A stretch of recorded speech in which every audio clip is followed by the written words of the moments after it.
y a des endroits que tu visites et d'autres qui te reconnaissent. Le Brésil, tu vois, il m'a reconnu. Bon dia, tudo bem? Coucou, salut. Moi, c'est Lilou de la chaîne Lilou do Brasil. La première fois que je suis arrivée au Brésil, c'était à l'aéroport de Sao Paulo. Et bizarrement, il y a quelque chose qui s'est passé, tu vois. C'était pas dans ma tête, c'était plus dans mon cœur comme une reconnexion.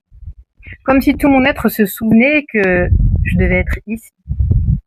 Alors tu imagines qu'arriver dans une mégalopole de plus de 12 millions d'habitants, c'est pas forcément quelque chose au départ qui nous amène à une certaine tranquillité d'esprit et pour ma part, en fait, c'est pas du tout, j'ai pas du tout d'attrait pour les grandes villes. Et puis, il s'est passé quelque chose d'assez dingue. J'ai pu voir des arbres qui avaient une taille presque irréelle, avec des choses même parfois improbables, avec des boutures qui étaient, par exemple, tu avais des boutures de yucca qui étaient directement dans des avocatiers, intégrés dedans, dans le paysage, parfois dans des rues, avec cette impression vraiment d'être dans le poumon de la terre. C'est comme si, en fait, si tu veux, la forêt amazonienne, elle s'était intégrée directement dans le béton. Ou peut-être le contraire. Peut-être que c'était la ville qui s'était intégrée par rapport à la forêt amazonienne. Je sais pas. En tout cas, tout ça pour te dire que ça m'a interpellée et c'est surtout que ça m'a permis de me reconnecter au niveau de mon être. À chaque fois que j'étais en extérieur, j'avais l'impression, waouh, de prendre une bouffée d'oxygène. Et ce qui m'a marqué aussi, surtout la première fois, c'est cette douceur dans le cœur des Brésiliens. Ce sourire permanent sur tous les visages que je rencontrais. Cette musicalité aussi dans la voix, dans les échanges. Mais qu'est-ce que ça fait du bien au cœur. Et puis ils aiment bien aussi, tu sais, enrober les choses de façon très naturelle. Par exemple, ils vont te dire, pour dire belle, quelque chose de bonitina. Et ben ils vont te dire bonitinha. Ils vont rajouter un petit diminutif. Ça va apporter encore plus de rondeur, en tout cas, à leurs propos.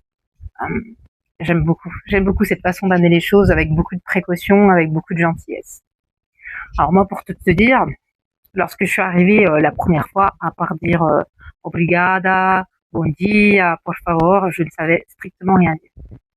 Pourtant, il y a une connexion qui s'est faite avec les gens qui étaient vraiment très très agréables.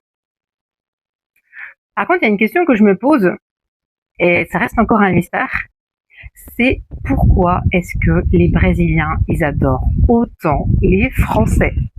Ça, c'est quelque chose que j'arrive pas à comprendre. Si tu as la réponse en commentaire, je serais très très curieuse de savoir pourquoi est-ce qu'ils nous apprécient autant. J'ai aussi ce souvenir, la première fois que je suis arrivée, c'était mon passage à la frontière.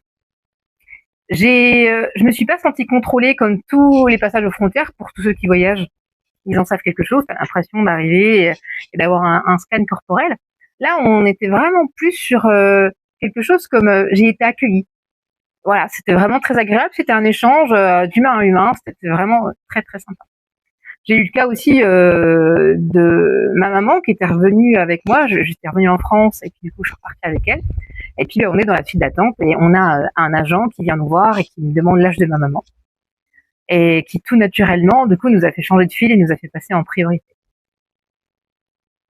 Ça, ce ne sont que un échantillon en fait de ce que j'ai pu vivre, mais comme tu peux le voir, en fait, c'était pas juste un choix et c'était plus comme une évidence de prendre un billet d'avion, un aller simple. Quelques mois après, pour arriver à Fortaleza avec mes 3 sacs et puis m'installer ici. Alors, si toi aussi, tu ressens le besoin d'avoir un peu plus d'informations, de savoir un petit peu quelle est la suite des aventures pour moi, n'hésite pas à t'abonner, n'hésite pas à cliquer sur la cloche pour avoir les notifications des prochaines vidéos. Et moi, la question que je souhaite te poser, c'est est-ce que tu as déjà ressenti ça en fait dans le monde, un endroit où c'est que tu te sens reconnecté comme chez toi, comme si en fait le lieu t'appelle en fait. Je serais pareil aussi très honorée de lire tous les commentaires et j'y répondrai avec plaisir. Si tu as des questions aussi, n'hésite pas. Merci de m'avoir écouté et je te dis à très bientôt. Ciao ciao, abraço, beijão. Il y a